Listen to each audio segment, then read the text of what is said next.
Good day everyone, my name is Badria G. Montani from HRM 2D. So, ang topic ko po ngayon ay continuation report ni Miss Erich Pineda. So, let's start.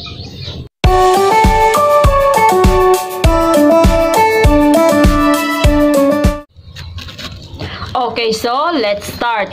Number 5, green energy means green energy independence. Green energy like wine, sun like water, reduce reliance on foreign energy imports like oil. So, ang green energy daw ay tumutukoy sa enerhiya na nagmula sa likas na yaman at ng hangin, sinag ng araw at ng tubig. Ang mga yaman na ito ay sagana at maaaring gamitin sa loob ng bansa. Using green energy source helps reduce costs related to importing coal and oil, leading to greater energy independence. So, sa paggamit ng green energy, nababawasan ang pangangailangan ng isang bansa na umangkat ng enerhiya tulad ng langis at carbon mula sa ibang bansa. Bukod sa nakakatipid sa gastos, pinapalakas din nito ang pambansang seguridad na dahil hindi na umaasa sa ibang bansa para sa enerhiya. So, ang halimbawa nito, malaki ang inangkat ng Pilipinas na langis mula sa ibang bansa. Subalit sa pag-invest sa solar at wind power, maaari nang lumika ng sariling enerhiya ang ating bansa na nagbabawas ng pangangailangan sa pag-angkat ng mamahaling fossil fuels mula sa ibang lugar. So next, number 6, renewable energy as an inexhaustible energy source. Renewable energy sources are replenished naturally and quickly like wind, water, sunlight, geothermal heat.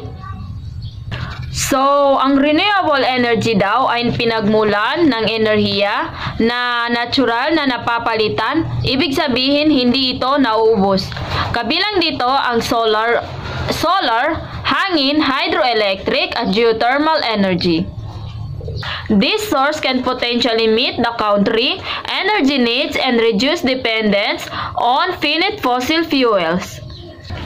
So, hindi daw tulad ng fossil fuels na maaaring maubos, ang renewable energy ay matagalang mapagkukunan ng enerhiya na maaaring tugunan ng pangangailangan ng enerhiya magpakailanman. So, halimbawa, ang solar energy ay isang renewable source.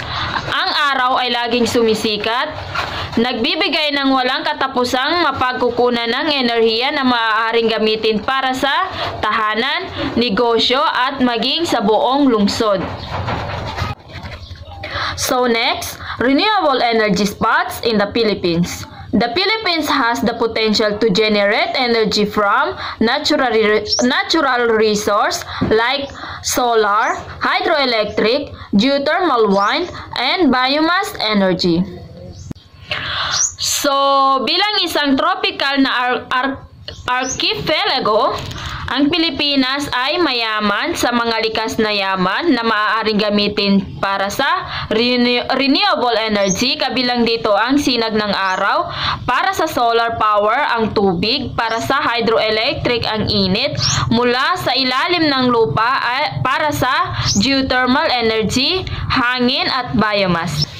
So, ang halimbawa nito, ang relihiyon sa Ilocos Norte ay kilala sa mga wind farm na gumagamit ng malakas na hangin sa lugar upang makalikha ng kuryente. Ito ay isa sa mga pangunahing lugar ng renewable energy sa bansa. So, next, hydroelectric power.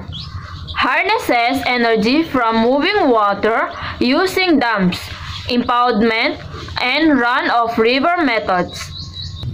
Ang hydroelectric power ay lumilikha ng kuryente gamit ang enerhiya mula sa pagdaloy ng tubig, karaniwan sa pamamagitan ng pagtayo ng mga dam sa ilog at paggamit ng agos ng tubig para paikutin ang mga turbine.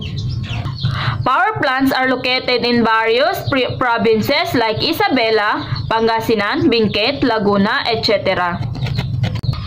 So, halimbawa, ang Magat Dam sa Isabela ay isang kilalang hydroelectric power plant sa Pilipinas. Ginagamit nito ang tubig na naiimbag sa dam upang makalika ng kuryente at ipamamahagi kapalit na lugar. So, next, geothermal power. Utilizes heat from beneath the Earth's surface. So, ang geothermal energy ay gumagamit ng init mula sa ilalim ng lupa upang makalika ng kuryente. Ito ay particular na epekto sa mga relihiyong may mga bulkan kung saan ang init ay malapit sa ibabaw ng lupa. So next, geothermal plants are located in Laguna, Sorsogon, Albay, and other provinces. So ang halimbawa nito, ang Tiwi Geothermal Field sa Albay, isa sa pinakamatandang geothermal plant sa Pilipinas. Ginagamit nito ang singaw na kinukuha mula sa ilalim ng lupa upang paikutin ang mga turbine at makalikha ng kuryente. Okay, next, solar power. Solar energy is used photovoltaic plants. So, ang solar power ay nagko-convert ng sinag ng araw direkta sa kuryente gamit ang mga photovoltaic cells. Ito ay malinis at energy source na particular na epektibo sa mga maaraw na relihiyon. Okay, so next, major solar farms are found in provinces like Batangas, Cavite, Pampanga, and Ilocos Norte. So, ang halimbawa nito, ang Kalatagan Solar Farm sa Batangas ay isa sa pinakamalaking solar farm sa Pilipinas. Ito ay may lawak na 160 hektar at lumilikha ng sapat na kuryente upang mailawan ang libo-libong tahanan. Okay, so next, wind energy. Generates energy through wind turbines. So, ang wind energy daw ay lumilikha gamit ang wind turbine na nagko-convert ng enerhiya mula sa hangin at sa mechanical na enerhiya na siya namang kino-convert sa kuryente. So next, wind power plants are located in Ilocos Norte, Rizal, Guimaranas, and etc. So, ang halimbawa nito, ang Bangi Wind Farm sa Ilocos Norte ay kilala sa hanin ng mga wind turbine sa baybayin.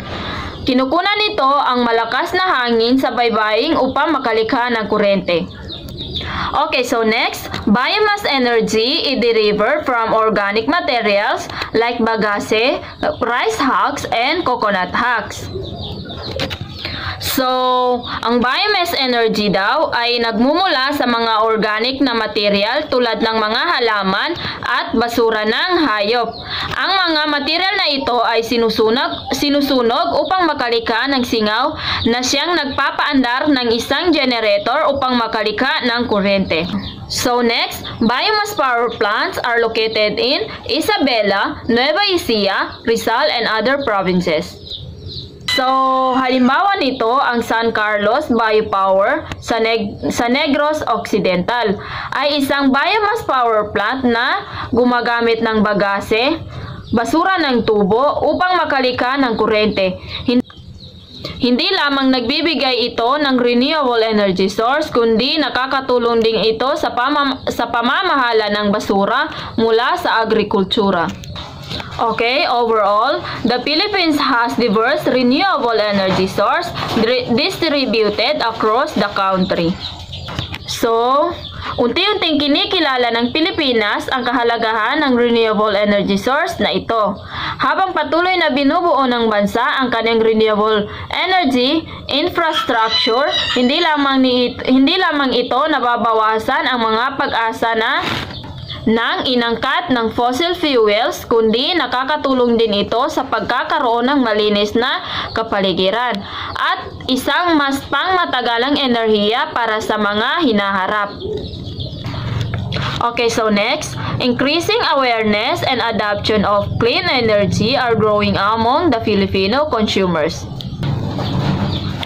So, ipinapakita ng mga halimbawang ito kung paano ginagamit ang iba't ibang uri ng renewable energy sa Pilipinas na tumutulong sa ating bansa na maging mas kasarinlan sa enerhiya at mas pangkalikasan, sustainable enerhiya.